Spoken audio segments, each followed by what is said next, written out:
किसान का है।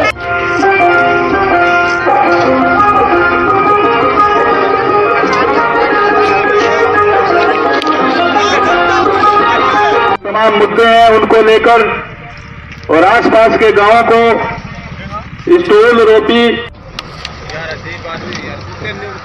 मैं एक ही बात कहूंगा कि इतना तकड़ा आंदोलन चलाया जा रहा है।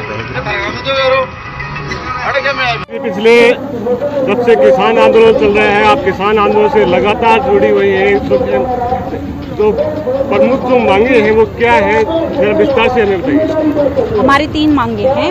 एक तो 3 काले कानून इसलिए बोल रहे हैं क्योंकि ये हमारे हित में नहीं है। 3 काले कानून वापस करना है, MSP पे गारंटी लेनी है, कानून बनवाना है और स्वामीनाथन रिपोर्ट C2+50, ये हमारी 3 मांगे हैं जिन्हें लेकर किसान 3 महीने से बॉर्डरों पर, दिल्ली के बॉर्डरों पर बैठे हुए हैं। तो क्या कृषि कानून नहीं बनना चाहिए या उसमें सरकार को संशोधन करना चाहिए?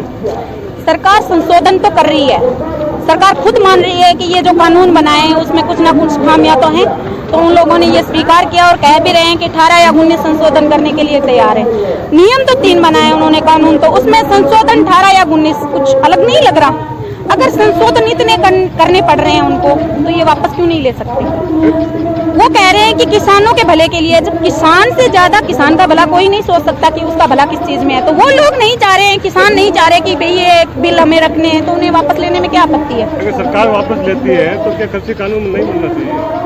कृषि कानून से हमारा कोई विरोध नहीं है। हमारा इन 3 काले कानून जो बनाए हैं, एक तो भाई इनको नाम ऐसे दे दिए हैं कि देखने वाला बंदा कहेगा कि भाई कानून के नाम इतने अच्छे अच्छे हैं तो पता नहीं कितनी प्रोग्रेस करेंगे, लेकिन इनको सबसे पहली बात, किसान ये खुद ही कहते हैं किसान अनपढ़ होता है, पढ़ा लिखा नहीं होता है, उसे ध्यान नहीं होता है, इंग्लिश में क्यों बनाए?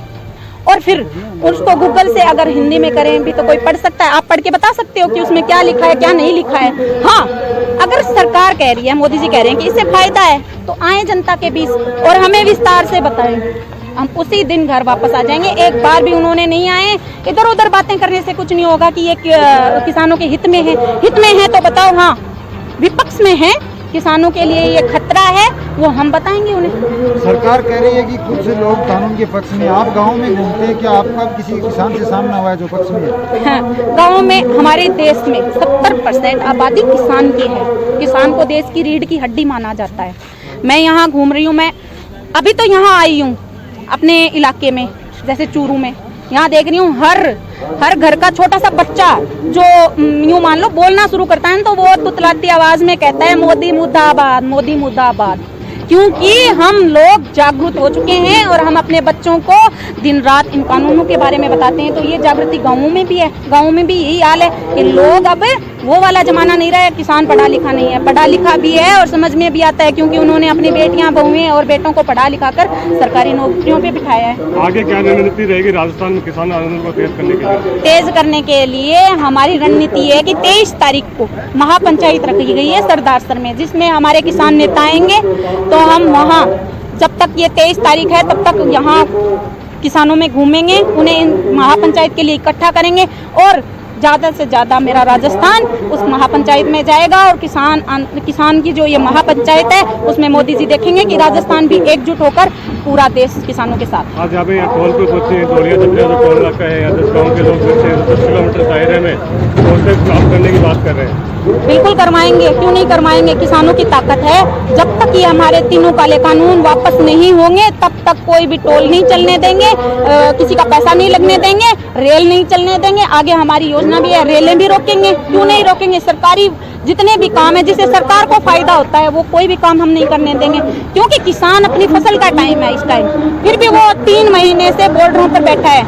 उसका भी तो सोचो। सरकार सिर्फ अपना सोचती है, किसानों का कुछ नहीं सोचती है। ये वो टाइम है, सरकार की पूरी झुका के रखा है किसानों ने, बस उनके अहंकार की लड़ाई है, उस अहंकार को हमें तोड़ना है।